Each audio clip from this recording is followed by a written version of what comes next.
et la spontanéité de sa réponse par rapport à la situation actuelle qui prévaut au niveau de Talibou Dabo. Donc, pour rappel, ça fait bientôt 3 mois que les activités du centre Talibou Dabo sont quasiment à l'arrêt. Et aujourd'hui, la plupart des techniciens de santé ont tout simplement suspendu leurs activités faute de conditions favorables de leur pratique. Et c'est dans ce contexte que ce 24 juin, 5 agents, pour la plupart des syndicalistes, ont été déférés au parquet et ont reçu un mandat de dépôt suite à une plainte du directeur du centre Talibou Dabo. Par conséquent,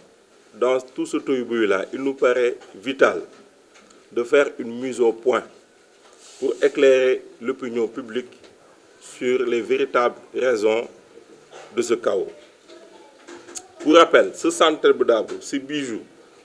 est une institution publique d'éducation et de rééducation pour enfants en situation de handicap, dépendant actuellement du ministère de la Santé et de l'Action sociale. Depuis plus de 4 décennies, il œuvre en faveur de l'accès aux soins et à la scolarisation des enfants qu'il accueille. Initialement créé en 1981 pour accueillir des enfants adolescents en situation de handicap moteur, le plus souvent suite à des séquelles de poliomyélite. Cette maladie étant aujourd'hui en voie de disparition grâce aux campagnes de vaccination menées par l'État du Sénégal, depuis les années 90, le centre se voit depuis quelques années sollicité de plus en plus pour l'accueil d'enfants dont les handicaps sont beaucoup plus complexes. Nous avons des handicaps moteurs et des troubles associés, en particulier les infirmités motrices cérébrales. Au moment de sa création, le centre dépendait du ministre de la Présidence et dans le souci d'une meilleure structuration, le centre a été amené sous la tutelle du ministère de la Santé et de l'Action sociale dans l'objectif de l'octroi d'un statut nominatif. A souligné que depuis sa création, la direction entretient des relations fonctionnelles avec le ministère de l'Éducation nationale que nous saluons au passage. Et la présence des écoles, par conséquent, ne saurait être un frein à l'octroi de ce statut. À ce jour, 43 ans après sa création, le centre n'a pas de statut nominatif et vit les pires moments de son existence. Avec aujourd'hui une direction sans aucun pédigré, parachutée par l'ancien ministre de la Santé, M. Abdoulaye Diouf Sarr. Il s'ensuit des problèmes de tous ordres. Nous avons une gestion opaque, carrément opaque, des lignes de crédit, des financements issus du partenariat. Et aujourd'hui, de nombreux projets d'envergure ont été suspendus. Et la quasi-totalité des partenaires a tout simplement fait faux bond au centre Talibou Dabo. Il n'y a plus aucun partenaire pour faute de visibilité. Un seul exemple de faute lourde de gestion est la présence depuis 2 ans d'une radiographie numérique payée par l'argent du contribuable sénégalais et laissée en rade à l'abandon pour des problèmes inconsidérés entre la direction et un fournisseur. De plus belle, la salle dédiée tout simplement à accueillir cette radiographie numérique ne répond à aucune norme. Et le choix de cette salle n'a pas fait l'objet d'une discussion avec les techniciens que nous sommes. La gestion des ressources humaines est catastrophique, avec des conventions de prestation de services sans aucune base légale.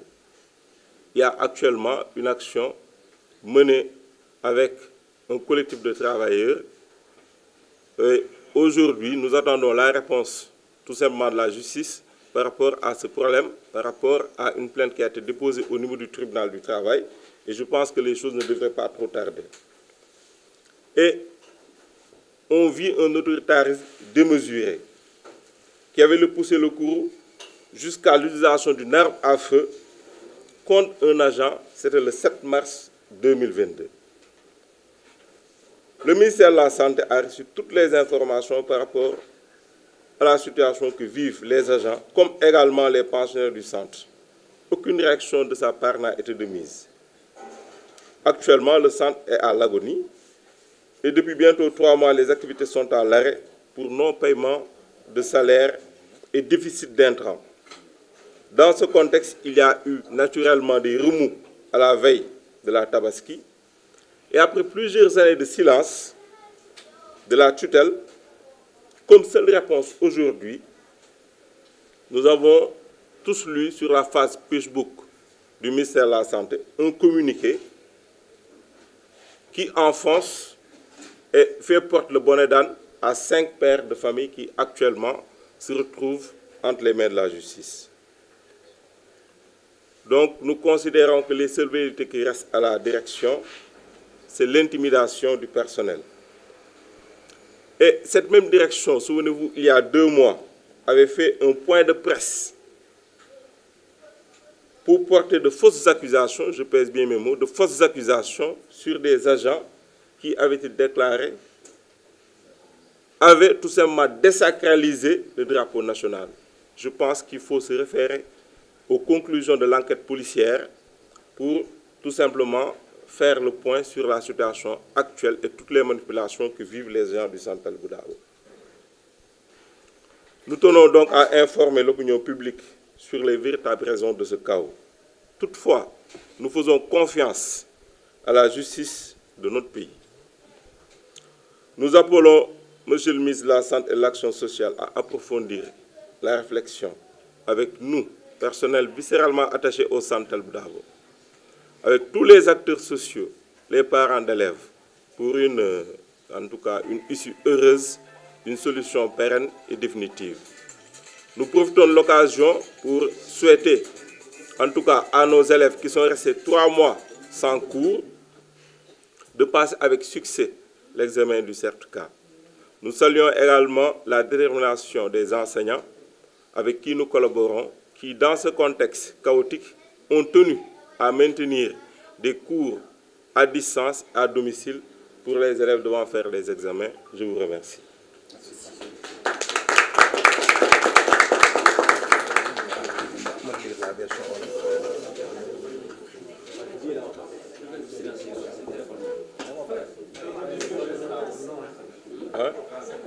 Aloïs Bounma Diouf, docteur Aloïs Diouf.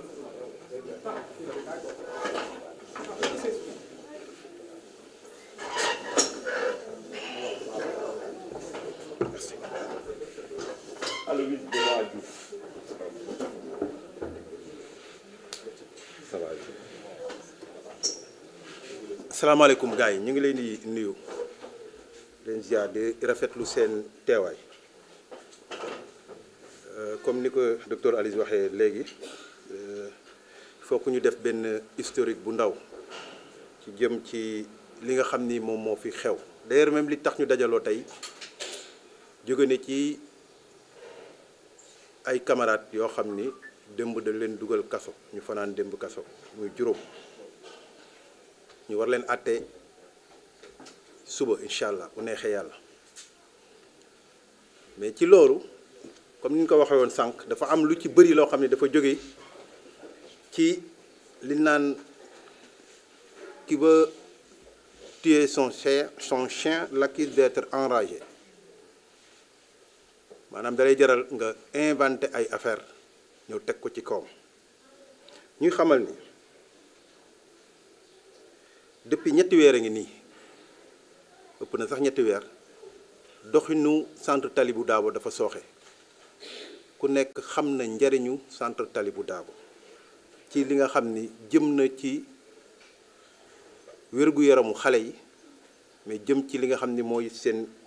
éducation.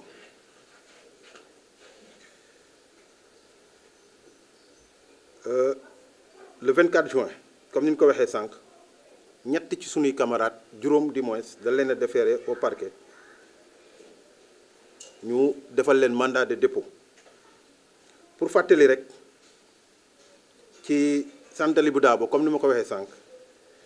jëm na ci mbirum faj maanaam réadaptation mais jëm na ci li nga xam ne mooy éducation xale yi d'ailleurs même tey jii booy yi war nañu def li ñuy wax CFE ak entrée en 6e depuis ñeent fukki at pratiquement gis nañ ni Talibou Dabo lañ ko créé woon ci 1981 bu njëkk bi nag ñu ngi ko rattaché woon au niveau de la présidence de la République mais après gis nañ ni ci li nga xam ni rôle bu muy joué ñu yóbbu ko fi nga xam ni mooy ministère de la santé buñ ko yóbboo foofu nit ñëpp xam nañ ni aussi ci mbirum ministère de la santé Talibou Dabo kenn érigé wu ko en établissement public de santé comme ni ñu ko defee comme ay Senao wala yeneen i structures yi parce que Talibou Dabo ku nekk xam na ni dafay capter ay fonds yu bëri donc c'est depuis le ministère lañ koy gérer donc même bu ñu fa nommé directeur la plupart décision yu bëri ci kaw lay jógee ba ku nekk gis na ni même xaalis yi nga xam ne day dugg foofu ñu koy fonctionner ci structure bi da daan am ay jafe-jafe ci na nga xam ne noonu lañ koy gérer terewul nag ñi nga xam ni ñoom ñoo war a alerter ñi ngi alerter su ngeen gisee yii nii ñu indiwaat ko fii tey yii yëpp ay documents la ay lettres yu ñuy bind ay président de la république ay lettres yu ñuy bind ay premier ministre ay lettres yu ñuy bind ministre de la santé ay lettres yoo xam ni bind nañ ko ba bind ko autorités yi bees yi nga xam ne ñu ngi fi doog a ñëw kon ça veut dire que ni alerte yi du alerte tey kese alerte ay at yu bëri ñu ngi koy def nit ñi def nañ ay sitting def nañ ay manifestation pour que nit ñi yëg leen mais kenn teew ci ñuy fàttali tamit ni ginnaaw loolu ñu wax noonu ci jëm ci alerte yi nga xam ne gars yi def nañ ko am na lu xew démb ginnaaw bi ñu leen jàppee suñu camarades yi nag amul benn fait boo xam ne tey jii ñu ngi leen koy teg ñu nangu ko te bu ngeen xoolee te ña nga xam ne ñoo taqalaate du tey rek lañu commencé am na ay temps ñu ne dañoo suufeel raaya réew mi maanaam drapeau bi ku nekk gis na ni bi enquête bi waa police defee gis nañ ni loolu directeur ba doon wax yépp ay kàcc la dara du ci dëgg te gi nekk gis na ni ba yëf yooyu amee nit ñuy manifester am na ku fa nekkoon bu génne pistolet bay tiire te ña nekkoon fii nga xam ne tey jii ña nga nekk ca kaso ba ça veut dire que bu ci yàlla deful woon jàmm xëj na ñooñu tey jii kenn waxatu ko seen bakkan day rot pistolet ba gis nañ ko ña nga xam ni ñoo ko doon tiire xam nañ leen mais ña ko tiire ak pistolet yenu tiire génnal ba photo mi ngi nii gis ngeen lii ana ko tiire woon est-ce que dégg ngeen fenn ñu ne yóbbu nañ ko wala tëj nañ ko police kenn defu ko kooku bi nee non contraire dañ ko defal promotion maanaam recruter nañ ko sax biir fonction publique parce que contractuel la woon alors que ñii toog fii ci ginnaaw am na ñoo xam ne fukki at ak juróom-ñett ñi ngi ci biir hôpital boobu am ñu fa def ñaar fukki at chaque année da leen di signer contrat di ko renouveler ba ñu tuddee ko luy convention de prestation or ku jàng code du travail muy la loi 97/17 xam ni contrat de prestation amu ci parce que contrat de prestation amul relation de subordination c'est-à-dire mënoo sanctionner agent bi mën ko bañ a sanctionner waaye ñooñu ñi am seen àq ak seen yelleef amuñu sañ-sañ taxaw ne suñu àq ak seen yelleef war nañ ko laaj nga toog fukki weer ak juróom-ñeent fay ñu la motivation nga nekk père de famille ñenn ñi ci bëri amuñu sax lu ñu jënd terrain parce que salaire yi leen di fay ay salaire u 70 000 100 000 ah loo ciy jëm sa kër boo ko lekkee fan ngay amee loo jënd terrain nga toog tabaski biy jub si ñun ku ci nekk xam nañ ni xëj na sunna la pour ñun mais feet la boo xam ni feetu xale yi la ku ci nekk yaa ngi xalaat loo jënd la sa doom yëre mais ku ci nekk yaa ngi xalaat boo eggee sa kër sa doom ni la papa ana xar bi fii ay père de famille ak ay mère de famille nekk fii non seulement fayuñu leen di leen yóbbu police ak gendarmerie ba dig leen ni dinañ leen jox tabaski bi am na ñoo xam ni ba minuit ñemewuñ dugg seen biir kër parce que amuñu lu ñu jënde xar waxuma laak nag utal loo xam ni dinañ ko jox seeni doom wala seeni jabar mais yemuñu ci loolu ku nekk xam na ni comme ni mu ko waxee docteur Aloyse dafa am ñu bëri ñoo xam ni boo nee waxu xale wala nga wax waxu handicapé wala nga wax ndu néewu doole dañuy sawar pour indi seen xaalis di ko def. Talibou Dabo li tax nooruñu ko ériger c'est parce que tout simplement ñoom ñooy bëgg di gérer fonds yi kan fay teg ñu koy wax lan koy def mais tey ñu bëri daw nañ parce que nit nag bu lay ñëw di la dimbali di la jox alalam di matin au soir gis ni alal jooju feeñul fenn mais kooku doon sawarat ñu leen di laaj xam nga Monaco defe naa ni amoon na projet pour ñoom ci alal nañ leen laaj ndax projet boobu egg na ak la moo tax eggul. ak lan moo tax consul bi nga xam ne moom moo teewal Monaco fii Sénégal dem ba ci secrétaire général ministère ba fa nekkoon muy Alassane Mbengue di ko laaj fu yëf fi toll nan ñu élucider leeral ñu ci yooyu bâtiment yi ak équipement yi ñuy tabax parce que boo ñëwee nga ni tey jii damay élargir activités yi d'accord nañu da nga ne damay def unité imagerie médicale nga am matériel boo xam ne depuis 2 ans ñuy wax problème entre fournisseur ak ñoom mënuñu koo fexe ba mu démarrer mais nañ ñu leeral alal jooju fan la dugg alal ji ñuy dugal Talibou Dabo yëpp fan la jógu oto yi nga xam ne dañuy may ay véhicules yuy jógee présidence ak fu nekk même Dakar dem dikk sax may nañ leen oto je pense ñu de voilà c'est des choses d'une extrême gravité mais ñun autorités yi bees la ñuy waxal ñoom ñoo taxawoon wax dañuy woote ñu dem assise fële à Diamniadio ñu ne dañuy wax pour lanceur d'alerte ñii ay lanceur d'alerte la lancer alerte wootu weesuwul nga def point de presse nga grève nga bind ay kayit autorité waaw ñooñu boo leen woowul élucider war nga leen tëj kaso non rupture gisuñu ko et loolu lépp relève de la responsabilité bu ministère de la santé et actuel ministre gis ngeen communication yi am fan yii yëpp c'est la catastrophe et c'est ça la vérité ministre na bàyyi ñiy nekk ci direction hôpitaux yi bu nu defee seeni dégâts ñu gérer ko seen bopp ils n'ont qu'à amener la presse pour parler pourquoi le ministre s'est engagé bay dugal ay nit du rôle am te xaaruñu ko ci loolu na neutre ci mbir mi bu mënul faral travailleurs yi na ci neutre mais xaaruñu ko muy enfoncer ay nit wala mu leen di teg d'autant plus que am na ñu fi bëri ñoo xam ne tëj nañ leen ci kaso yi am na ñu fi bëri ñoo xam ne tey jii dàq nañ leen mais defe naa boo réparé wul ñooñu doo jël ñeneen di ci yokk mais comme ni ñu ko waxee ñun ay travailleurs lañ ñun ay syndicalistes lañ te bu ñu toogee gis loo xam ni jaaduwul suñu rôle mooy taxaw d'abord informer l'opinion bu jëree ñu xeex nañ ko xeex et ce combat là ne sera pas uniquement le combat bu waa Talibou Dabo gis ngeen tey ci CNTS/FC lañ ci nekk tey jii ma saluer présence suñu collègue bi nga xam ni mi ngi nekk syndicat SAS ñu bokk ci biir fédération ñu nekk juróom-ñaar ci secteur de la santé et de l'action sociale on va prendre le combat à bras le corps parce que ñii dañu yaakaar ne dañu wéet moo tax ñu ñeme di leen def li leen def mais nu xam ni nekkatuñu ñoom kese ce combat là ñun ñoo ko jël te ku leen bëgg a jaar seen kaw na nga ñëw suñu kaw ñun nga jaar ba pare balaa ngay jaar seen kaw loolu dañ leen koy wax léegi ñu xam ko bu nu bëggee jàmm nag nañ dem ci jàmm et ils n'ont qu'à nous éclairer la situation des hôpitaux la fa xew wax nañ ñi danoo tojate ay kii danoo yàq mais defe naa ni bureau man bureau yi da ngeen fekk ñu tëj kan moo yor caabi ji est-ce que agent yi fii liggéey ñoo yor caabi ji donc bureau bi ubbeekoo kan moo ko ubbi waxante dëgg wala structure bi amul woon gardien wala déet ñu ne oto bi dañ ko toj benn oto lañ toj te oto bi booy toj verre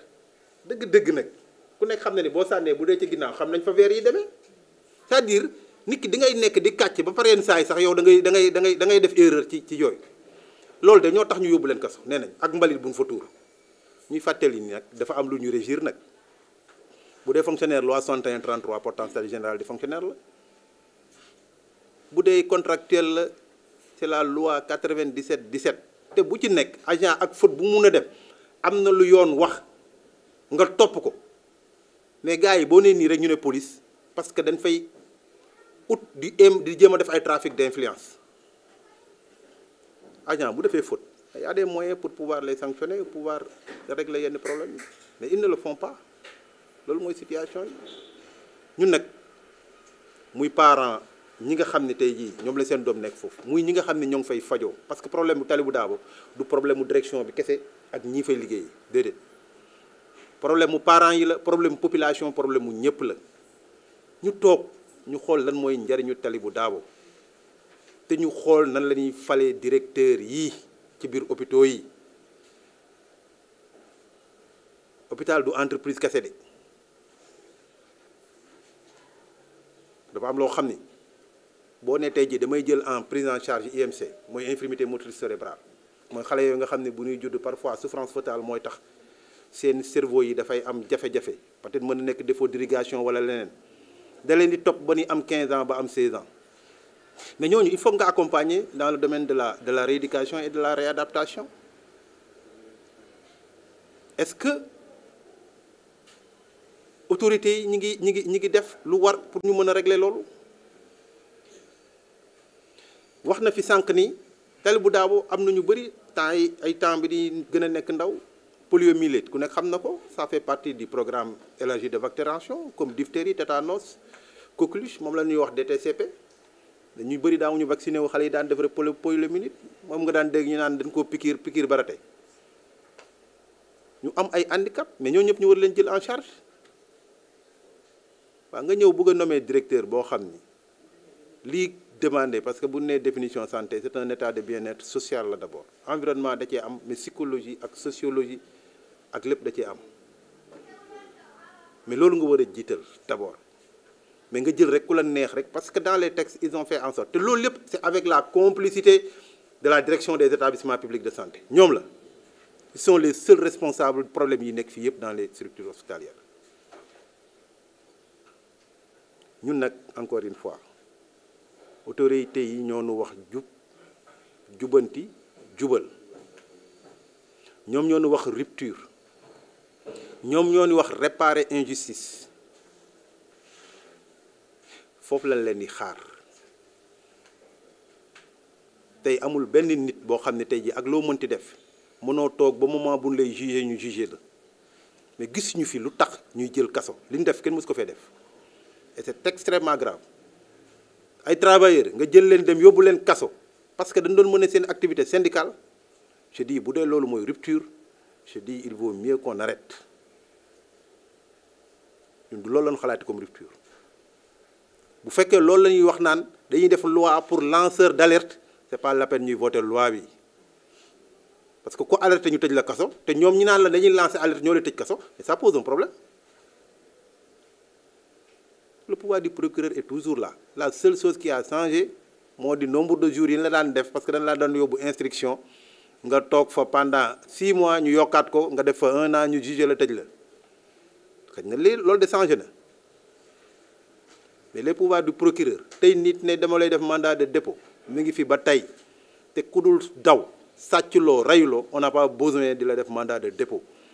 Je ne remets pas en cause la justice parce que je crois en la justice. Et je suis convaincu que demain amuñu lenn lu leen taxal bu nu génnee dañuy ñibbi seen kër incha allah bu neexee yàlla loolu lu wér te wóor la.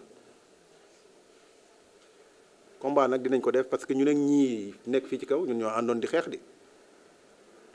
te injustice lañ doon xeex mais ànd woon nag ñoom parce que daf ñoo gëmloo ni li fi nekkoon baaxul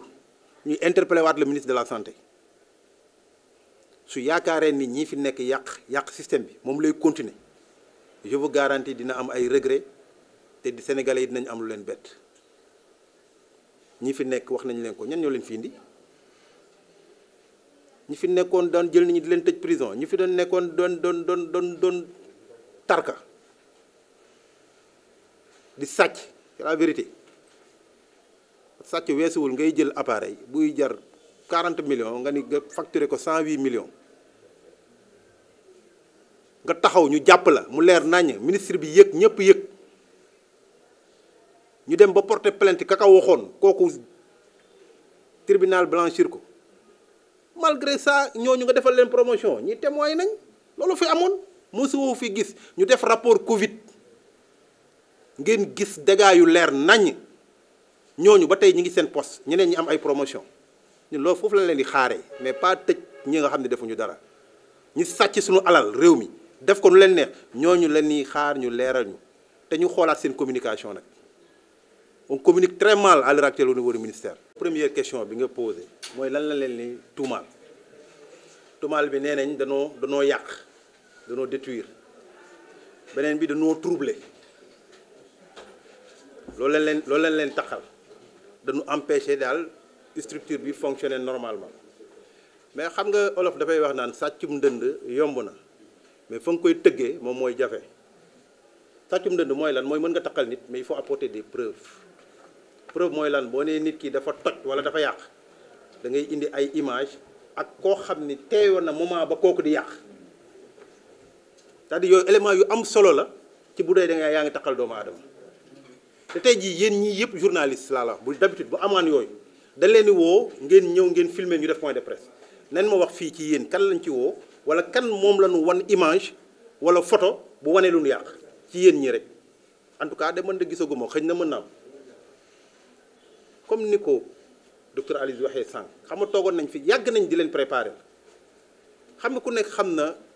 li drapeau symbolisé fii au Sénégal drapeau li mu symbolisé du xam nañ ko mais bu nee nit dafa désacraliser drapeau national mais loolu lu rëy la dem nañ ba def ay montage yu nekk pour taxal nit ñi mais xam nga police ñoo dàq enquête kuy enquête fii ñoom ñoo dem xamal ni waa ji waxul dëgg xam nga taxul ñu topp ko mais leneen li gën a garaaw mooy wax nañ leen ko fi sànq monté nañu ay nit ñu yor pistolet di tirer ah ñu baal ma du nit doo xaw ma dof ndey la xaw ma ngeen baal ma du jàpp nañ ko fii Kaolack lu ñu ko jàppee nee dafa doon bëgg a rey nit waa kii yor pistolet lu gën a garaaw bëgg a rey nit ban la kooku promotion lañ ko defal recruter que dans la fonction publique au moment ñu ko gën a qualifié ñi ngi fi nekk ay médecins nekk ay infirmiers nekk ay cadre de santé am seeni diplôme depuis 10 ans ñi ngi taxaw kenn recruter wuñ dans la fonction publique parce que ñoom ñooy jël ñu leen neex ñëw indi leen ci suñuy système ñu tegu suñu kaw di ñu jiite te directeur boobu na leen wax lan mooy lijaasam xam fii duñ wax ñun ñëpp ku ci nekk ñeme nga wax li nga doon fii taxaw ragaluñ ko parce que ba jàng jotee dañoo dem jàng ji te système bi yàgg nañ fi fii rek lañu xam mais koo xam ni kenn xamul foo jóge parce que santé moo neex santé dafa neex de santé da ngay gis koo xam ni bu ko xeetu éther xeeñee mu feebar nga ñëw rek ñu ne la nommé nañ la directeur hôpital mosoo teg sa tànk laa la wax ci poste de santé je parle même pas centre de santé wala hôpital mais loolu lañu wax ni na arrêté fii y a suffisamment de cadres nit ñi jànguñu rek médecine yem ci dañu jàng ay gestion ak lépp te suñu kër la nag balaa nga wuti jàmbu da ngay xool ci kër gi ndax am na ñu mën a gérer kër gi et y en a en pagaille te loolu lañ demandé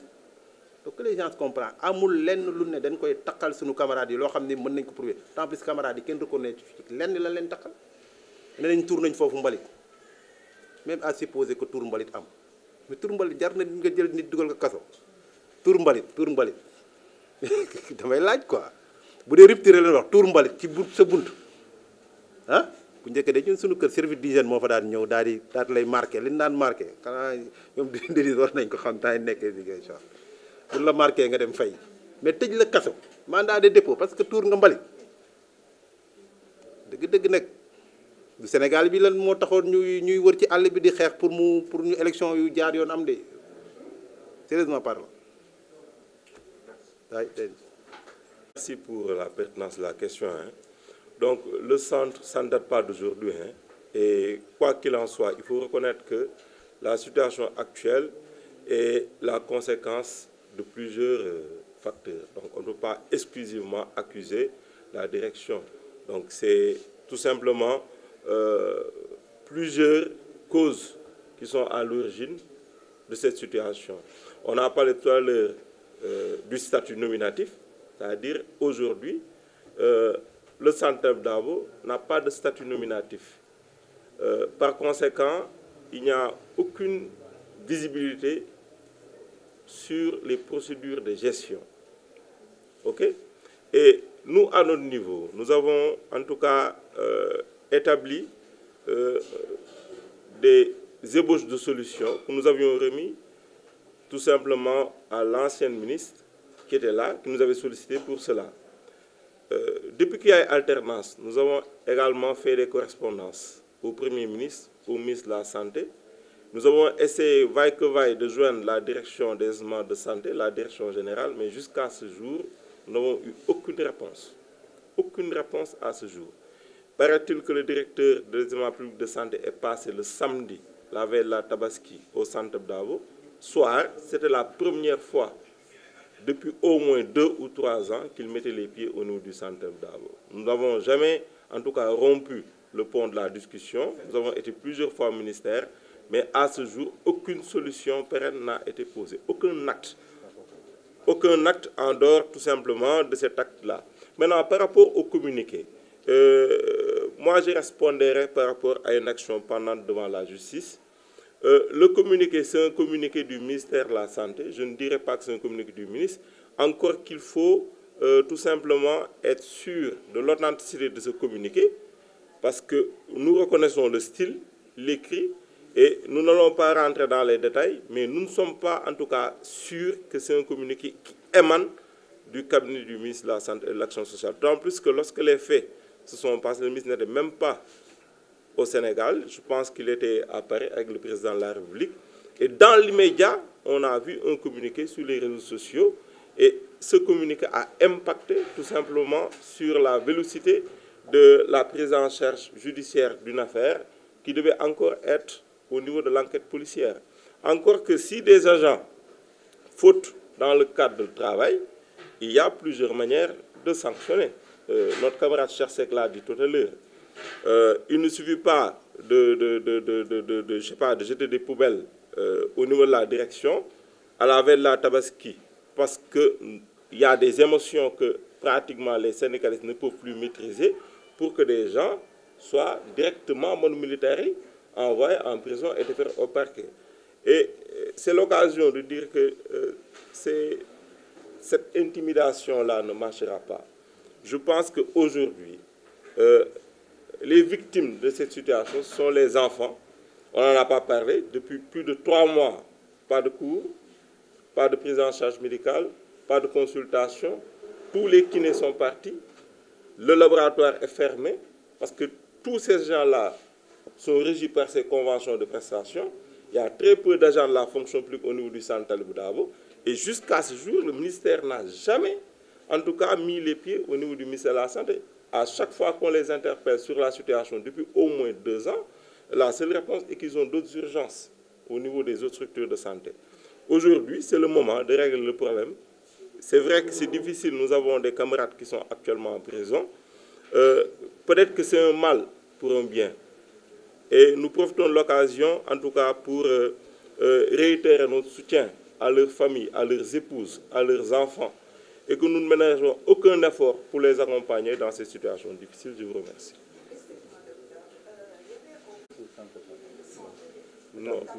Non, c'est-à-dire que nous avons eu à rencontrer, d'ailleurs le responsable syndical Idrissa Diallo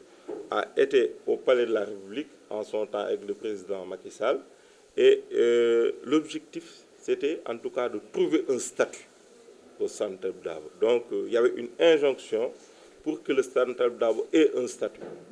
Un statut, je ne saurais dire c'est un établissement public de santé non hospitalier ou un statut particulier. Mais faudrait-il qu'il y ait un statut pour régir l'activité et contrôler les finances. Mais à ce jour, il n'y a pas de statut. Nous avons été interpellés, en tout cas il y a 1 an, par la direction des établissements publics de santé pour travailler sur ce projet d'établissement. Mais jusqu'à ce jour, aucune conclusion n'a été mise sur la table du centre Dabo.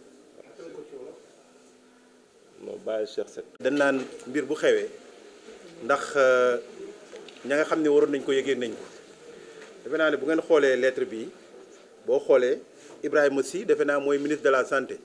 et de l'action sociale, donc ministre de la santé et de l'action sociale. Donc courrier bi je pense que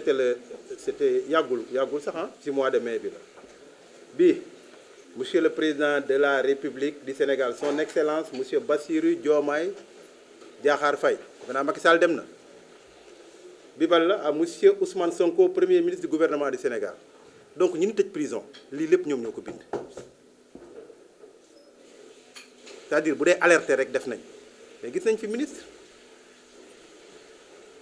ñu xëy benn jour dimanche mu dem Youssou Mbargane ñu gis ko ci photo yi le lendemain matin semaine yële passé dinaa ñëw sekk sa question bi léegi sur la communication après toog nañ ñu gis ko angaaru aéroport bi et pourtant boobu Talibou Dabo mi ngi ci jafe-jafe yi ah parce que bu ñu ñëwoon Talibou Dabo dinañ gis problème yooyu bon maintenant quelle communication on est en train de faire pour répondre à la question de Denise c'est-à-dire gis nañ benn jour parce que ñun yàlla xam na ni moom xam na que ñu duñ toog rek nee na temps yëpp accalmie la c'est vrai accalmie la mais terewul ñi ngi bind su ma lay génnaloon lettre yi ma bind ministre yi fan yii yëpp du ngeen wax xam nu mu toll te ci communication boobu lañ njëkk a commencé parce que dañu toog benn jour rek ñu gis à travers les réseaux sociaux benn communiqué bu concerné woon benn section SAMES bu SAMU sur des problèmes yu ñu doon wax li ngeen di wax am na cachet mais amul sax signature ñu tegaat ci ay ñaari fan ñu communiqué waat ci leneen yoo xam ni te pourtant ñun rencontré nañ fi ministre dans le cadre de la fédération ba am lu ñu waxtaan ba tënk ko mais kenn gisul ñu wax ci mais man comme suñu rôle gan la te comme ni ñu ko waxee woon il n'est pas du secteur de la santé te fii dafa bëri manipulation j'ai voulu attirer son attention ñu ko kilifa gi man mii rek laa la wax Dakar gii rek man mii suñu syndicat rek am na 14 unions régionales biir Dakar gii rek li fi am ci ay section mat na 20 su fekkee da nga bëgg yow di gérer bay gérer détails yi xew ci poste de santé ça va poser un véritable problème et loolu parce que lu ñu xam la c'est pas une bonne communication et loolu man wax naa ko ba mu dégg ko tontu na ma ni ma c'est vrai mais c'est parce que temps yëpp nit ñi dañuy topp di wax bay wax ci waxu réseaux sociaux yi xam nga ma ne ko nag boo leen bëggee topp yow di nga am problème mais cette communication là n'est pas bonne ni pour lui ni pour le ministère de la santé parfois sax ñu ne nit day am fusible xam nga fusible mooy lan mooy détails yi nga bàyyi ko ñeneen ñi nga xam ne demee bu yàqoo sax yow di nga ñëw mën a corriger mais si c'est le ministère qui communique ça veut dire que le ministre est au courant parce que moo leen jox ordre boobu ñu def ko même bu ko signé wul man je le pense bien parce que lii attiré woon nañ ci attention man personnellement sur ça donc nu xoolaat seen communication ci lan la ñu communiquer ak kan moo war a communiquer si c'est un problème qui concerne un hôpital nanu bàyyi directeur mu ñamee mu def dégâts mu assumer dem wax mais tey jii boo waxee à la place du directeur da nga koy défendre te da nga koy légitimer gis nañ li xew keroog fële am na loo xam ne peut-être bu bàyyi woon docteur Mamadou Ndiaye li xew Makka ci loolu côté boobu laay wax je sais que il veut que nit ñi xam dafay rafetal rek que peut-être bëgg-bëggam mooy bu nu nëbb sénégalais yi lu xew na leen ko wax mais nous sommes dans un domaine très sensible muy santé et parfois quand il déclare certaines choses même bu dee dëgg la dafa am ñuy voyager ñuy jógee yeneen dëkk ils disent à leur ñi jóge fii Sénégal war a dem yeneen dëkk ñu ne ah seen dëkk te déclaré nañ fa yaay 78 cas de Covid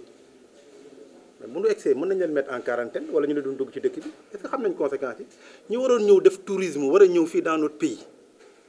bu ñu déggee ni Sénégal dafa am ay Covid waxuñu ko mais pourtant Arabie Saoudite y a presque 1000 morts est-ce que dégg ngeen benn yoon waa Arabie Saoudite def déclaration par rapport à ça et peut-être 78 yooyu test de diagnostic rapide la boo yóbboo la moitié n'avait pas amuñu woon Covid bi c'est-à-dire ñu defal test normal amuñu Covid bi 118 yu ñu wax la moitié amuñu parce que test de diagnostic rapide la par exemple da ngay suspecté boo demee bu ñu la defalee mën na bañ a am loolu mënoon na bàyyi docteur Mamadou Ndiaye mu def ko c'est le directeur de la prévention wala peut-être ki yor police sanitaire des frontières di nekk au niveau de l'aéroport mu def ko ça ne pose pas de problème néew ñu bu ñu communiquer mais niveau de communication bi bu eggee ci moom rek bu yàqoo rek dañ naan moom la et loolu waxuñu ko pour critiquer dañ koy wax pour défendre ko parce que ministre la dafa am lu mu représenter leneen li koy wax tamit ñun fu ñu nekkoon démb ñi ngi fa ba tey c'est-à-dire ñun danañ ko accompagner ci li mu bëgg defar système bi mais à condition que mu nangu accepter la rupture te rupture boobu mooy fexe ba ñi nga xam ne ñoo yàq système bi ñu mañ leen fi bañ a continuer ñuy def lu ñuy def loolu lañ amoon fi li ñuy wax si la question